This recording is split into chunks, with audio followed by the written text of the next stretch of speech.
예, 안녕하십니까. 제가 오늘 오다 생각해 보니까 1년에 한두 번 정도씩 울산을 지난 수십 년 동안 왔다는 생각이 들었습니다. 울산이 1960년에는 그냥 고래 잡는 어촌이었습니다. 이 울산이 오늘 서울에 못지않은 대도시로 성공하게 된 것이 바로 지금 이승만 박정희가 건설한 대한민국의 현대사를 그대로 보여주고 있다고 생각이 됩니다.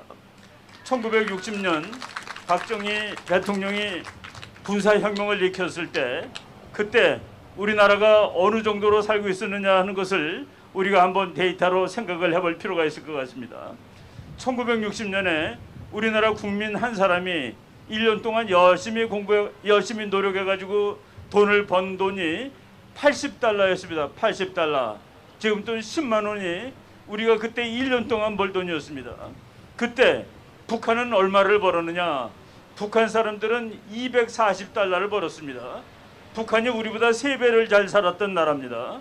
그리고 1960년에 우리가 80불을 벌고 있을 때 저쪽에 있는 필리핀은 800달러를 벌고 있었습니다. 필리핀은 우리보다 10배 잘 살던 나라였습니다. 미국에 있는 학자들이 대한민국이 1960년대 가장 비슷한 나라를 어디서 찾냐면 아프리카에서 있었습니다. 아프리카에 가나라는 나라가 있습니다. 가나. 여러분들이 가나라는 이름을 어디서 많이 들어보셨습니까? 쪼꼬렛 이름이죠. 쪼꼬렛 이름. 예. 가나의 대통령이 1960년대에 우리나라를 방문한 적이 있었습니다. 박정희 대통령이 있을 때.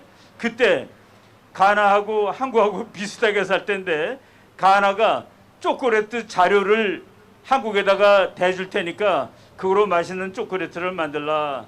그래서 그때 초콜릿을 만들던 회사가 롯데입니다. 롯데 가나 초콜릿이라는 초콜릿이 나왔죠.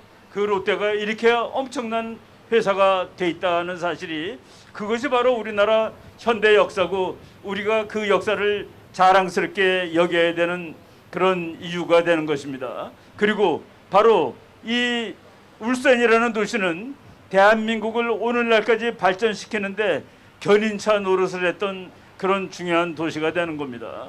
여러분 여기 현대자동차라는 자동차 회사가 있는데 현대자동차는 미국에도 공장이 있습니다. 제가 그 미국에 있는 현대자동차 공장을 갔더니만은 거기에 그 견학 온 사람들이 엄청나게 많더라고요. 그래가지고 그 견학하는 시설에 갔더니만은 세계 지도가 있고 그리고 미국 지도가 있고 거기 이제 조지아주에서 조지아주 지도가 있었고 그다음에 한국 지도가 따로 있더라고요. 그러면서 거기 구경 온 사람들한테 조그만 바늘 하나씩 주는 거예요. 어디서 왔는지 갖다 찍으라고.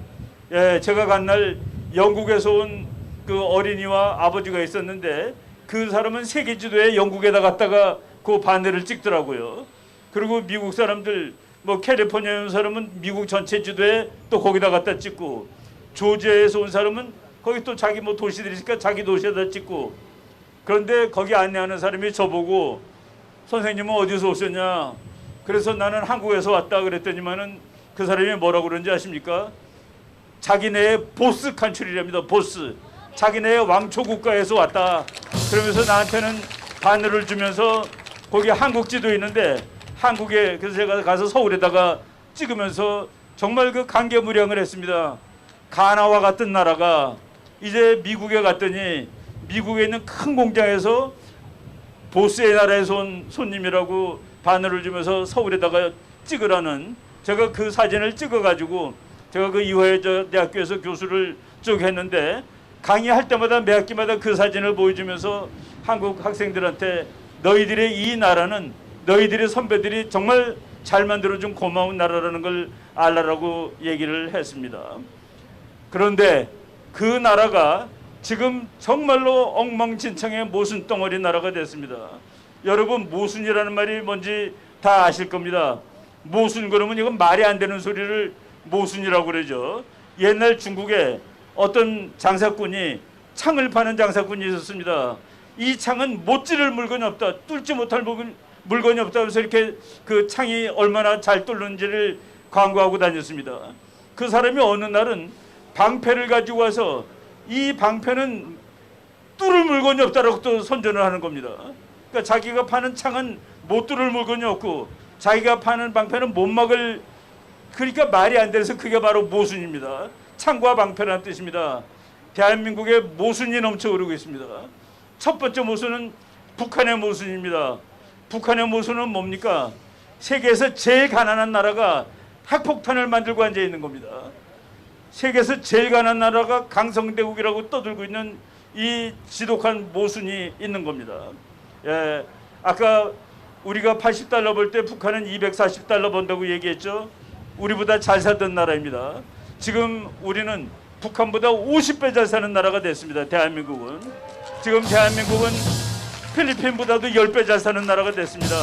바로 그것이 우리 역사인데, 굶어 죽는 나라가 핵폭탄을 만들고 있는 이 모순. 예, 우리 어제 목사님들이 지금 우리나라 사람들 배가 많이 나왔다고 그랬는데, 미국의 유명한 학자가 지구상에 사는 사람들을 세 가지로 구분했습니다. 하나, 밥 먹을 때마다 칼로리 따지는 사람들. 그리고 살 빼려고 돈 쓰는 사람들. 여러분, 살 빼려고 돈 쓰는 사람들 우리나라에 무지하게 많습니다.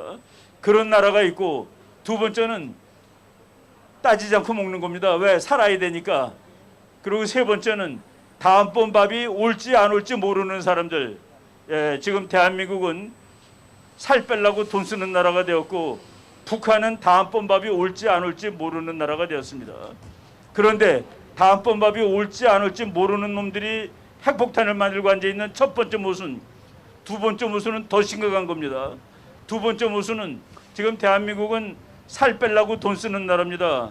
살 빼려고 돈 쓰는 나라가 다음번 밥이 어디서 올지 모르는 나라의 이데올로기를 따라하고 좋다고 흥분하고 그것을 하겠다고 설치고 있는 이 미친 짓거리가 대한민국에 있는 겁니다. 대한민국의 모순. 야, 지금 배가 불러서 살 빼는데 돈 쓰는 나라가 다음번 밥이 어디서 올지 모르는 나라가 택한 이데올로기를 따라하겠다는 녀석들. 뭐 쉽게 얘기하면 주사파들입니다. 바로 이 모순. 여러분, 정치학에서 혁명은 언제 하느냐? 모순이 너무 심해서 그 모순이 말로 해결되지 않을 때 그때 혁명을 하는 거라고 되어 있습니다. 그래서 이 이름을 쓴 겁니다. 우리가 무슨, 여러분들 뭐 많은 사람들이 극우 하는데 극우가 뭡니까? 극우는 말이죠, 마음에 안 들면 가서 칼로 찌르는 게 극우입니다. 예, 우리는 다 말로 합니다. 헌법적 절차를 존중합니다. 민주주의를 존중합니다. 인권을 존중합니다. 생명을 존중합니다. 예, 대한민국 정말 괜찮은 나라였습니다. 이승만 박정희 대통령이 만든 이 나라, 앞으로 우리가 더 발전시키고 통일되면은 우리 강대국 됩니다. 대한민국 강대국 되는데 멀지 않습니다. 만약 오늘 우리가 통일하면은 우리는 군사력이 프랑스와 같고 경제력이 영국과 같고 그리고 인구가 독일과 같은 세계 5대 강국으로 그냥 올랐습니다. 그리고 우리 국민들이 조금 노력하면은 미국의 많은 학자들이 얘기했듯이 세계 2등으로 올라갈 수 있습니다. 예, 그런 날이 그냥 오지 않습니다. 목사님 말씀대로 기도만 하면 밥이 그냥 입으로 들어갑니까? 예, 우리가 노력을 해서 정말 좋은 나라를 만들어야 됩니다. 우리 선배들이 이 좋은 나라를 우리한테 물려줬습니다. 우리들은 우리 후손들한테 정말 세계에서 괜찮은 나라, 이런 나라를 물려줘야 되는데 지금 우리는 그런 것을 해줄 우리 정치가들을 기대하지 못합니다. 오랫동안 참았습니다. 그런데 그들은 우리를 배반하고 말았습니다. 바로 이러한 상황에서 우리라도 나서서 이 나라를 구하고 우리 후손들한테 좋은 나라를 물려주자. 그래서 우리 목사님이 이렇게 길로 나오셨다고 생각을 합니다. 여러분, 뭐 여기 참 열정 많으신 분입니다. 울산 분들 정말 제가 좋아합니다. 마지막으로 제가 요 바로 위에 있는 영천에서 장교로 근무를 했는데 여기 자주 왔습니다. 제가 길에 이제 버스 기다리려고 서 있으면은 영락없이 자가용차가, 그때는 자가용이라고 그랬습니다. 와서 씁니다. 장교님, 시외버스 정류장 가시는 모양이죠? 예, 타세요. 저는 여기 올 때마다 한두 번이 아니었습니다. 그런 그 정다운 도시 여기에 다시 와가지고 이렇게 말할 기회를 주신 목사님에게도 감사드리고 이렇게 경청해 주시는 여러분 감사합니다. 열심히 지지해 주시기 바라겠습니다. 여러분, 이충근 박사님께 다시 한번 격려의 박수 부탁드립니다.